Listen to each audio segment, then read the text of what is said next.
Hi guys! So 5 p.m. na, hindi pa kami nagla-lunch.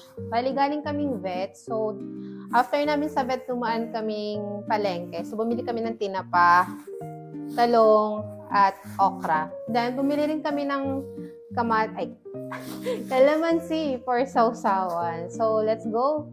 Luto tayo ng aming dinner. Bali magsasayang muna ako bago ako magprito. Dinamihan ko na yung sinaing ko since gutom na nga kami.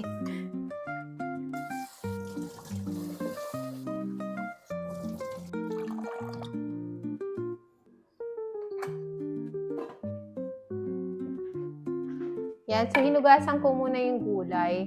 So ganitong talong yung binibili ng asawang ko. Ewan ko ba kung bakit favorite niya yung ganito kapag prito. Ako kasi yung mahaba yung favorite ko kapag prito. Pag ganito kasi gusto ko nilalaga, pero sa kanya gusto niya piniprito. Tapos yung okra, ilalagay lang natin sa ibabaw ng kanin mamaya pag malapit ng maluto. Mahal ng talong. 200 per kilo daw tong talong.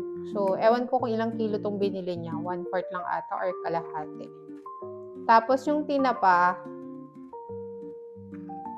90. Tapos maliliit pa, hindi siya yung malalaki.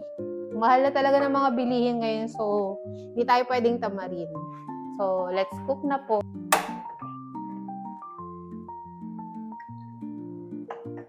Guys, ito palang kawali na gamit ko is from Red Chef. So, kung gusto nyo rin to, maglalagay na lang ako ng link dun sa comment section.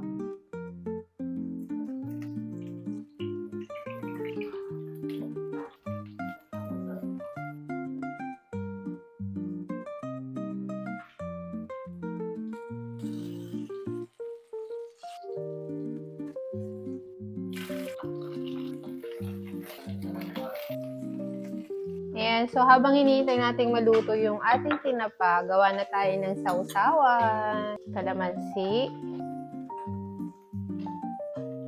Tanggalin ko muna yung buto. Ayan, tapos bagoong.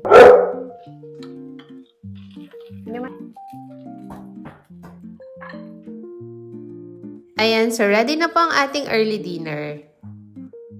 Kain po tayo!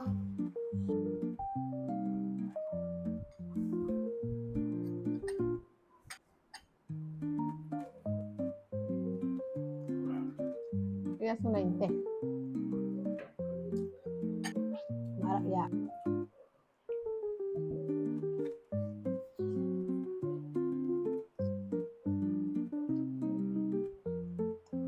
Iwan ko.